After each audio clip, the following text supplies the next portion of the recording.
For me, I think it was the first day, the session about how a crisis can give an opportunity to work on gender inequality. For example, a climate crisis or a health crisis like COVID. Because now it's always seen as we were going to take measures to sustain the system, even sometimes to make it worse for women. While if you would reframe it and use this moment of disruption to really rethink structures, you can have an outcome that is like very beneficial for gender inequality and inequality as a whole, with the intersectional perspective with it. So I think just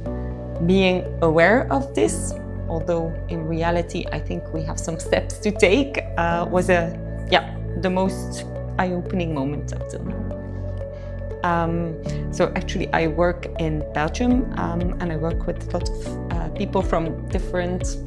ethnic backgrounds, but still, well, then you think, oh, I'm already comfortable with different perspectives and I know a lot of things about it, but really to engage in discussions about, for example,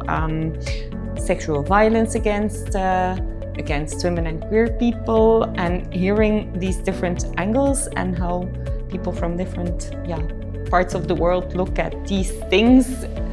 challenged my own self-confidence on that level.